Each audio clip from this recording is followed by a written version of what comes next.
तो कुत्ता नहीं खा सकते, इस पर इतनी पीयर रिव्यूड रिसर्चेस हैं, इट्स लाइक भरा हुआ। रेबीज का प्राइमरी कारण कुत्ते का मांस खाना। ये नॉर्थ ईस्टर्न का एक रेसिस्ट जोक है कि मतलब वो कुत्ता डाल के मोमोज में खिलाते हैं।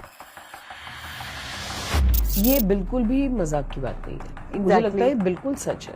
मुझे लगता नहीं, मुझे पता है। दिल्ली में इनफैक्ट दिल्ली में मोमोज में कुत्ता खिला रहे हैं। Yes, like absolutely. ऐसा है कि कुत्तों को सड़कों से हटाने की कहानी नई नहीं है, बहुत पुरानी है। जब अंग्रेज हमारे देश में राज करते थे तो जगह जगह लगा देते थे dogs and Indians not allowed. सोचते थे कि ये गंदा मंदा देश है, सब इंडियंस गंदे, कुत्ते गंदे, सब एक जैसे। सो हमें उस तरह से नीच की तरह देखा जाता था। लेकिन अंग्रेज चले गए हैं, मगर अब हम अंग्रेज बन गए। एक जज ने सुमोटो एक अखबार की क्लिपिंग उठाई, वो क्लिपिंग जिसमें खबर भी ठीक नहीं थी। वो 3 दिन बाद वो खबर को वापस ले लिया गया क्योंकि वो झूठी खबर थी। एक बच्ची की दुखद मृत्यु की खबर थी, मगर वो कुत्ते के काटने की वजह से नहीं हुई। मेरी एक कॉलीग है इनफैक्ट श्रीमोई, उसको एक दिन रात को चूहे ने काट लिया। वो पहुंची सफदरजंग हॉस्पिटल। सफदरजंग हॉस्पिटल में उसने वैक्सीन लगवाया। उससे उन्होंने पूछा भी नहीं कि तुमको किस जानवर ने काटा या जो भी कुछ है। कहीं दर्ज नहीं किया कि बिल्ली ने काटा, चूहे ने काटा, कुत्ते ने काटा, किसने काटा। रेबीज वैक्सीन लगाना है, हाँ चलो ये लो टक। और उसके बाद उन्होंने उसकी एंट्री कर ली जो डॉग बाइट में हुई। फर्ज करिए कि आप दिल्ली को कुत्ता रहित कर दें, बंदरों से कौन बचाएगा आपको? फिर जो 16-17 हजार बंदर रहते हैं रिज में, वो तो घुस आएंगे। अभी तो वो ऊपर ऊपर रहते हैं क्योंकि नीचे कुत्ते हैं। फिर तो आपके घरों में घुसेंगे अंदर, क्योंकि ये साइंटिफिकली फ्लॉड है, साइंटिफिकली गलत है कि हम अगर कुत्तों को मारेंगे एक जगह से तो उनकी संख्या कम हो जाएगी। हो सकता ही नहीं है। 10 लाख कुत्तों को छोड़िए, 5,000 कुत्तों को इकट्ठा नहीं रखा जा सकता कहीं पे भी। आप कह रहे हैं तुम तो जानवर खाते हो, तो जानवर खाने पे रोक थोड़ी ना लगाई सरकार ने। सरकार तो सबसे ज्यादा मीट एक्सपोर्ट करती है ना, हम तो सबसे बड़े मीट एक्सपोर्टर्स हैं ही। There is nothing illegal about it। तो भैंस ने क्या बिगाड़ा भाई? दूध तो तुम भैंस का पीते हो तो मौसी हुई ना, है ना। रेसिज्म है वहां पे, आई थिंक कलर का। तो जो हम मछली खाते हैं वो ऐसे कोई जल की रानी टाइप की नहीं होती है, वो बेसिकली बॉडी और एंटीबायोटिक का मिश्रण होती है। Please Google for sewage feeding in aquaculture. तो क्या हमें 1000 करोड़ सिर्फ कुत्तों को खाना खिलाने में लगाने चाहिए? वो, और अभी तो हमने इंफ्रास्ट्रक्चर की बात भी नहीं करी है। दिल्ली का जो बजट आउटले है for capital, you know, that is 17,000 crore. 17,000 crore कम पड़ जाएंगे 10 लाख कुत्तों के आवास बनाने में, जो उनके हमें केनल्स वेनल्स बनाने होंगे। स्ट्रे डॉग्स एक मुद्दा जो इस वक्त गरमाया हुआ है, और देश का कोई भी ऐसा सेक्शन नहीं है जिसने इस पर अपना ओपिनियन वॉइस नहीं किया है। और इसी पर बात करने के लिए हमारे साथ हैं animal rights expert Gauri Maulekhi ji. स्वागत आपका स्विच में। Thank you. एंड बट ये बवाल जो चल रहा है इतना बड़ा हो कैसे गया? सडनली जो है वो अभी कुछ समय पहले एक जज ने सुमोटो एक अखबार की क्लिपिंग उठाई, वो क्लिपिंग जिसमें खबर भी ठीक नहीं थी। वो 3 दिन बाद वो खबर को वापस ले लिया गया क्योंकि वो झूठी खबर थी। एक बच्ची की दुखद मृत्यु की खबर थी, मगर वो कुत्ते के काटने की वजह से नहीं हुई थी। ऐसा ऑर्डर दिया उन्होंने जिसको सुनकर पूरा देश हैरान हो गया। तो इसमें ये बताया गया कि बेतुकी सी बात है, लेकिन ये बताया गया कि 10 लाख से अधिक कुत्ते जो दिल्ली, गुड़गांव, नोएडा और गाजियाबाद वगैरह में रहते, उन सबको उठा के कहीं और रख दिया जाए। अब वो कहीं और कहाँ है इसकी कोई पता नहीं है। कौन रखेगा, वो आदमी कहाँ से आएंगे, वो ट्रेनिंग कहाँ से मिलेगी उनको, वो पैसे कौन लगाएगा, इसके बारे में कुछ नहीं। बस उन्होंने कहा कुत्ते यहाँ से हटा दिए जाए, शेल्टर में रख दे। अब शेल्टर हो तो रखे, और शेल्टर में रखने का प्रावधान हो, कानून में तो रखे। और रखे तो क्या उसका फाइनेंशियल बर्डन सरकार झेल सकेगी? ये सब सोचे बगैर ही ऑर्डर दे दिया। इस वजह से लोग बिल्कुल ही परेशान हो गए, आधे लोग, और बाकी के आधे कुछ एक अजीब सी खुशी मनाने लगे तो ऑलरेडी बटे हुए देश में, जहाँ पे कभी भाषा के नाम पे तो कभी किसी चीज के नाम पे हम आपस में बट से जाते हैं, अब हम इस बात पे भी बट गए। तो 1667 में लंदन में एक बहुत ही वो ऐसा सॉलिड वेस्ट मैनेजमेंट था उनका जैसा अब हमारा है। गंदा मंदा कहीं पे कूड़ा फेंक देते थे, अपने घर से निकाला बाहर फेंक दिया, जैसे हम भी फेंक देते हैं। RWA से बाहर कर दो, फिर भगवान हमारी मालिक है। जिम्मेदारी। करेक्ट। तो कुत्ते बिल्लियां बहुत थे, सड़क पर घूमते रहते थे और गंद तो था वही खाते थे, या जो भी कुछ लोग उनकी देखभाल करते होंगे। वहाँ के मेयर जो थे लंदन के, उन्होंने कहा ये कुत्ते बिल्ली बीमारियों की जड़ है, कुत्ते बिल्लियों को मार देना चाहिए। 80,000 कुत्ते बिल्लियों को मारा गया, 80,000। मुहिम चलाई गई कि भाई खत्म करो इनको। जैसे ही खत्म किया, क्या हुआ कि हमारे शहर ऐसे सिर्फ सतह के ऊपर नहीं होते, वो जितने जमीन के ऊपर होते उतने ही जमीन के नीचे भी होते हैं। जमीन के नीचे एक अलग प्रकार का शहर होता है, सीवेज सिस्टम्स होते हैं, पाइप्स होते हैं, और वहां कौन रहता है? चूहे। तो वहां जो चूहे रहते हैं वो आपसे और मुझसे तो डरते नहीं है, वो डरते हैं सिर्फ कुत्ते बिल्लियों से। तो जैसे कुत्ते बिल्लियों को मारा गया 80,000, ये चूहे आ गए सारे शहर के बाहर, और चूहों की बॉडी पर फ्लीज थी। फ्लीज बहुत छोटा छोटा लाइस की तरह होती है, और वो कैरी कर रही थी एक बहुत ही खतरनाक पैथोजन बीमारी का नाम है ब्यूबोनिक प्लेग। ब्लैक डेथ नाम की ये डिजीज फैली और 70% पॉपुलेशन लंदन की मौत के घाट उतर गई। क्यों? क्योंकि लंदन के मेयर ने तुगलकी फरमान निकाला कि कुत्ते बिल्लियों को मार दिया जाए। तो जब हम ऐसा कुछ करते हैं कि इकोसिस्टम के किसी कंपोनेंट के साथ छेड़खानी करते हैं, तो उसका वैक्यूम इफेक्ट आता है। एक और वैक्यूम इफेक्ट बताती हूँ। जो हमारा पड़ोसी देश है चाइना, वहां पे एक हमारे बहुत ही ज्ञानी पुरुष थे, चेयरमैन माओ। चेयरमैन माओ ने एक दिन कहा, उनको किसी बहुत अक्लमंद व्यक्ति ने बताया कि आपकी फसलें तो बहुत हैं, है ना, मगर ये चिड़िया बहुत प्रॉब्लम की चीज है। ये जो स्पैरोज है ना, जो गौरैया है, ये सारे चुग चुग के दाना खा जाती है, और अगर हम सारी चिड़ियों को मार दे तो हमें उतना दाना ज्यादा हो जाएगा, और तो फिर तो हमारे पास खाना ही खाना होएगा, राइट? तो हम तो बहुत अमीर हो जाएंगे। तो चेयरमैन माओ ने कहा ये तो बड़ा सही सवाल है, चिड़िया हमारा दाना खा रही है। तो चिड़ियों को उन्होंने मारने का ऑर्डर दिया, और चेयरमैन माओ की फॉलोइंग ऐसी थी, सब बिल्कुल फैन थे चेयरमैन माओ के। तो सब ने लगातार सब स्पैरोज को मारना शुरू कर दिया। यहाँ तक कि उन्होंने मतलब पकड़ पकड़ के जाल लगा के गुलेल से लोगों को इनाम मिलते थे, कितने चिड़ियों को मारोगे। उन्होंने कुछ समय में सारी स्पैरोज खत्म कर दी। लो एंड बिहोल्ड, इतने कीड़े आ गए कि उनकी इतनी फसलें बर्बाद हुई कि सबसे बड़ा man made plague, drought China में फैला, और इतने लोग मरे, मिलियंस में। क्योंकि चिड़िया सिर्फ दाना नहीं खा रही थी, कीड़ों को भी खा रही थी। इकोसिस्टम का पार्ट थी। आपने उनको हटाया, वैक्यूम इफेक्ट हुआ, और क्या तबाही मची। आज के डेट में आप फर्ज करिए कि आप दिल्ली को कुत्ता रहित कर दें, बंदरों से कौन बचाएगा आपको? फिर जो 16-17 हजार बंदर रहते हैं रिज में, वो तो घुस आएंगे। अभी तो वो ऊपर ऊपर रहते हैं क्योंकि नीचे कुत्ते हैं। फिर तो आपके घरों में घुसेंगे बंदर। ये डरा दिया बहुत ज्यादा, मतलब ब्लैक डेथ से लेके प्लेग से लेके बाढ़ से लेके महामारी नहीं, बट मतलब इतने डर के माहौल में मेरा एक सवाल ये है कि फिर सोल्यूशन क्या है? स्टेरिलाइजेशन सोल्यूशन है, वैक्सीनेशन सोल्यूशन है? करेक्ट। मैं सिर्फ डराना नहीं चाह रही हूँ, मैं सिर्फ ये कह रही हूँ कि पुराने जमाने में इस तरह की अनसाइंटिफिक हरकतें हुआ करती थी। एक चीज और इम्पोर्टेंट, कई कंट्रीज हैं जो डॉग फ्री जिनको घोषित किया हुआ है। हाँ, राइट। तो वहां पर फिर क्या है? क्योंकि इस तरह की बीमारी का कुछ ऐसी खबरें तो नहीं है वहां से। I'll take that question. Okay. तो ऐसा है कि पुराने जमाने में अनसाइंटिफिक हरकतें हुआ करती थी, और कोई चेक करने वाला नहीं था। अब कभी रोमन एम्पायर कुछ बोले, ये कर दो वो कर दो, गलतियां हुआ करती थी। अब जैसे मैं बार बार तुगलक का भी नाम ले रही हूँ, कभी कैपिटल यहाँ से उठाओ वहां ले जाओ, कभी वहां से उठाओ वहां ले जाओ। तो रोक टोक कुछ नहीं थी, लोग कुछ भी करके बच जाते थे। अब क्या है कि साइंटिफिक स्टडी इतनी आगे जा चुकी है, हमारे वर्ल्ड हेल्थ ऑर्गेनाइजेशन बन चुकी है, हमारी वर्ल्ड एनिमल हेल्थ ऑर्गेनाइजेशन भी बन चुकी है, जिसको OIE बोलते हैं।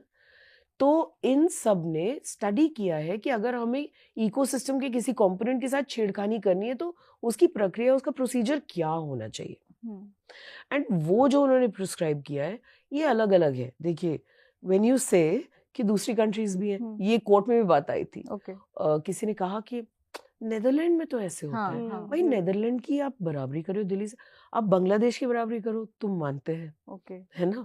हाँ, इंडोनेशिया से बराबरी करो तो हम मानते हैं। दिल्ली का कंपैरिजन बांग्लादेश से लोग I am saying we are the best, but we are not comparable to any of the European countries or developed countries. उनके रोड्स देखिए, उनके ड्रेनेज सिस्टम्स देखिए, उनका सॉलिड वेस्ट डिस्पोजल सिस्टम्स देखिए, उनका ट्रैफिक सिस्टम्स देखिए, उनका पूरा गवर्नेंस देखिए। बट हमारी इकोसिस्टम वाली जो बात है वो वाली चीज तो वहां पर भी एप्लीकेबल होती है। अगर हमारी दिल्ली में एक नहीं दो पहाड़ है ना, माउंटेन्स हैं कूड़े के, जो अपने आप में एक टूरिस्ट अट्रैक्शन बनते चले जा रहे हैं, तो हम स्कैवेंजिंग एनिमल्स को कैसे रोक सकते हैं? नेदरलैंड्स में तो नहीं है, क्योंकि स्कैवेंजिंग एनिमल्स वहीं जाते हैं जहां कूड़ा होता है। जोरबाग में तो कम कुत्ते हैं, लाजपत नगर में ज्यादा क्यों है ना? जो जहां पे सॉलिड वेस्ट की प्रॉब्लम ज्यादा होगी वहां कुत्ते और बिल्लियां, ये सब चूहे भी ज्यादा होंगे। जहां पे कम होगी, जहाँ पे कोई खुला कूड़ा नहीं है, वहां पे कुत्ते कम होंगे। तो अल्टीमेटली बट दिल्ली के साथ में कोई एक चैलेंज ये लगता है कि दिल्ली में ना बहुत कॉन्ट्रास्टिंग लोकेलिटीज हैं, कि जैसे सेलेक्ट सिटी वॉक का मॉल है और ठीक अपोजिट खिड़की जैसी एक लोकेलिटी है, मे बी सरप्रिया विहार है, उसके ठीक पीछे बेगमपुर है। तो ऐसे multiple contrasting I would say की लोकेलिटीज हैं। तो लालडोरा वाले जो एरियाज हैं, ये थोड़े से वही है कि अनऑथराइज्ड कॉलोनीज हैं, कभी उनको ऑथराइज कर दिया गया ये वो, बट हम प्लान्ड सिटी नहीं है। It's not a planned city. धीरे धीरे करके अभी जो हमारा मास्टर प्लान भी है उसके भी अनुसार हम नहीं करते, आगे नहीं बढ़ रहे। कोई भी कहीं भी एनक्रोचमेंट हो रहा है, कहीं भी कोई कुछ कर रहा है। कहने को तो 9 डेयरी कॉलोनीज होनी चाहिए सिर्फ, है ना, मास्टर प्लान के हिसाब से डेयरी के लिए, जहाँ पे करीब 3 लाख गाय भैंसों को रखा जाए, लेकिन 2500 है। 9 की जगह 2500 लोकेशंस हैं जहाँ पे दिल्ली में कैटल को रखा जा रहा है अवैध तरीके से। कभी फ्लाईओवर के नीचे, कभी किसी लालडोरा बस्ती में, तो कभी कहीं, कभी सीवेज की ड्रेन्स तक में कैटल बांधे हुए हैं। You are absolutely right. Delhi में कुछ ऐसे पॉकेट्स हैं जो बिल्कुल अर्बन है।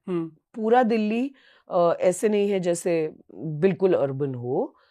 कुछ पॉकेट्स बिल्कुल अर्बन है और उनके साथ में ही लगते हुए बस्ती जैसे ठुसे ठुसे से, कच्चे पक्के गिरते गिरते से भी घर, जो अनधिकृत रूप से या तो you know semi authorised type of colonies formal registration नहीं है, फॉर्मल रजिस्ट्रेशन नहीं है, या किसी ने बस अवैध कहीं कब्जा किया हुआ है, कोई DDA की जमीन पे बस्ती बन गई है बहुत समय से, अब नहीं हट रहे। दोज काइंड ऑफ प्लेसेस भी बनी हुई हैं और वहां पर भी हम देखते हैं कि MCD की सर्विसेज नहीं जा सकती। ये जो दोनों ही गवर्नमेंट ने, आम आदमी पार्टी और बीजेपी दोनों ही ने, जहां झुग्गी वहां मकान वाले जब प्रोमिसेस किए थे 2020 के आसपास, तो इनका खुद का estimate if I am not wrong 1500 या 1700 झुग्गियों का था, 1500 से ऊपर। करेक्ट। लेकिन ये झुग्गियां नहीं हटाई जा सकती हैं। दिल्ली का कुछ कल्चर ऐसा है कि हम हैं उस प्रकार के कॉम्बिनेशन सोसाइटी के, तो दिल्ली की इकोलॉजी उस तरह से है, हमारी इकोलॉजी भी वैसे ही है, वो हम सब कंपोनेंट्स हैं उस इकोसिस्टम में, तो वो ऐसे रहेंगे जब तक हम उनको धीरे धीरे फोल्ड में नहीं लेते कि सबका ड्रेनेज सिस्टम अच्छा हो, सीवेज सिस्टम से जुड़े हुए हो, सॉलिड वेस्ट के व्हीकल्स तो जाते हो। अब मैं ईस्ट ऑफ कैलाश में रहती हूँ, which is a good colony, लेकिन हमारे यहाँ मुश्किल से आती है वैन, जो गार्बेज वाली आती है, प्राइवेट व्यक्ति कर रखा है हमने जो उठाकर लेकर जाता है। तो जो हमारा सिस्टम है, ढांचा है गवर्नेंस का, काफी चरमराया हुआ है। तो इसलिए हम अपने आप को कंपेयर करें कि न्यूयॉर्क में तो नहीं होता, नेदरलैंड्स में तो नहीं होता, एम्स्टर्डम तो ऐसा नहीं है, तो हम एम्स्टर्डम नहीं है अभी। हम एम्बिशियस हैं, हम होना चाहते हैं, लेकिन हम अभी नहीं है एम्स्टर्डम, और इसलिए वो कंपैरिजंस गलत होंगे। हाँ, मतलब हम एक जनरल बात कर रहे थे कि लोगों से हम ऐसे ही जनरली बात करते हैं, तो ज़्यादातर लोगों से ये समझ आ रहा था कि सबके पास डॉग बाइट या फिर डॉग अटैक या एक वैसा काउंटर, मतलब कि एकदम Trauma कुछ रहा ऐसा उनका। होने वाला है, सबके पास कोई ना कोई कहानी थी इस चीज़ से जुड़ी जो किसी और एनिमल या से रिलेटेड नहीं थी। तो ये ऐसा क्यों होगा फिर कि मुझे भी काटा कुत्ते ने। हाँ मुझे मैं एक अपनी फ्रेंड के घर गई थी, उसके पेट डॉग था, बहुत ही चिड़चिड़ा किस्म का, और मैंने तो कुछ भी नहीं किया था, मैं बस उसके घर में घुसी, उसने मेरा पैर पकड़ लिया। क्या कर सकते हैं? तो क्या हम झटके में खुंदक या दुश्मनी सारे कुत्तों से निकालें और बेसिकली अपने पैर पे कुल्हाड़ी मार लें? एक और एग्जांपल बताती हूँ। मान लीजिए कि हम सारे कुत्तों को 10 लाख कुत्तों को पकड़ के किसी शेल्टर में रख दें। इनको खिलाने का खर्चा, सिर्फ खाना खिलाने का खर्चा, जो हम मान रहे हैं 30 रुपए होगा प्रतिदिन प्रति कुत्ता, फॉर एवरी डे हो एवरी जाएगा डॉग। 30 रुपीज में हो जाएगा पर डे कुत्ते का। मान ले कि Worst हमें case स्केल scenario। इकोनॉमी मिल गई है ना। वर्स्ट केस सिनेरियो 30 में you have to feed it. हाँ, वर्स्ट केस सिनेरियो। हाँ। तभी भी हमें 3 करोड़ रुपए प्रतिदिन खर्च करने पड़ेंगे, एवरी डे 3 करोड़। इटल इमेजिन, अब उसका जो है वो साल भर का फिगर तो 1000 करोड़ से भी ऊपर जाएगा। तो क्या हमें 1000 करोड़ सिर्फ कुत्तों को खाना खिलाने में लगाने चाहिए? वो, और अभी तो हमने इंफ्रास्ट्रक्चर की बात भी नहीं करी है। दिल्ली का जो बजट आउटले है for capital, you know, that is 17,000 crore. 17,000 crore कम पड़ जाएंगे 10 लाख कुत्तों के आवास बनाने में, जो उनके हमें कैनल्स वेनल्स बनाने होंगे, जहाँ पे ड्रेनेज भी देना होगा। 10 लाख कुत्तों की इतना सारा सॉलिड लिक्विड वेस्ट भी तो निकलेगा, उसको भी तो हमें STPs भी तो लगाने पड़ेंगे, और उसके कई किलोमीटर के आसपास कोई रह नहीं पाएगा। तो ये जमीन कहाँ से आएगी? और अगर हमने पूरा का पूरा दिल्ली का जो बजट है वो कुत्तों के घर बनाने में लगा दिया, तो क्या एज टैक्स पेयर्स आप और मैं खुश रहेंगे कि हमारी सड़कें बनी बंद, हमारा सब कुछ बंद? अब हमारे सारे पैसे से दिल्ली सरकार कुत्ते पालेगी। केरला हाई कोर्ट ने रिसेंटली कलिंग का जो ऑर्डर दिया था कि जो मोस्ट वायलेंट है या मतलब जिनको कोई डिजीज है जो सबसे ज्यादा प्रॉब्लम क्रिएट करे उनको कल कर दो, ये सोल्यूशन है? एक सोल्यूशन ऑलरेडी रूल में है। रूल में ये बताया कि अगर कोई कुत्ता काटता है तो उसको पकड़कर उसको आइडेंटिफाई करना है, उसका प्रोसेस दिया हुआ है। कौन आइडेंटिफाई करेगा ये भी बताया है। उसके बाद उसको लेकर जाना है एनिमल बर्थ कंट्रोल सेंटर में, आइसोलेशन में रखना है, और उसके बाद उसको ऑब्जर्व करना है। और अगर उसको रेबीज है, ऑफ कोर्स उसको कलिंग उसकी हो सकती है, यूथनेजिया बोलते हैं, हो सकता है। लेकिन सिर्फ ऐसे ही नहीं, झटकेबाजी में ऑब्जर्व करने के बाद, ड्यू प्रोसेस फॉलो करने के बाद, वो प्रोसेस दी हुई है रूल में, कोई पढ़े तो सही। नाउ अब हम कोर्ट ऐसे ही बोल दे कि कुत्ता डिजीज है तो कल कर दो, तो क्या है, बहुत सब्जेक्टिव लाइन है। बट जो दूसरा मतलब जो साइड है उनका कहना है कि जब काट लेगा उसके बाद से आइडेंटिफाई कर रहे हैं और वो कर रहे हैं, तो जिनके साथ हुआ है फिर मतलब उनका तो हो गया ना। अगर किसी को बाइट कर दिया है और उसके साथ कुछ हो गया है तो बात की बात तो मुझे एक एप्रीहेंशन ये वाला है कि अगर कुत्ते ने काट लिया, अगर रेबीज होने का डर है, फिर हम उसको आइडेंटिफाई करते घूमे, अगर रेबीज हो जाए तो डेथ हो ही गई, तो फिर बाद में आइडेंटिफाई करके क्या कर लेंगे? नहीं, उस कुत्ते को हम इकोसिस्टम से हटा देंगे, क्योंकि हम एंटिसिपेशन में 10 लाख कुत्तों को हटा सकते हैं क्या? क्योंकि अगर हम 10 लाख छोड़िए, अब हम वापस आते हैं उस वाले पॉइंट पर कि अगर हम 5,000 कुत्तों को हटा दें, अगर हम इनको हटा दें तो क्या ये एरिया कुत्तों से बिल्कुल वेकेंट हो जाएगा? नहीं, और कुत्ते आएंगे, वो रीपॉपुलेट कर देंगे उस जगह को, हम वापस 2 महीने में वहीं पहुंच जाएंगे। सो एक ही इलाज है इसका, and I will tell you something that I faced. मैं देहरादून में थी, अब मैं दिल्ली में रहती हूँ, मैं पहले जब देहरादून में थी तो मेरी बहुत ही बड़ी समस्या थी कि हर जगह कुत्ते के पिल्ले पैदा हो रहे हैं, कभी यहाँ फंस रहे हैं, कभी वहाँ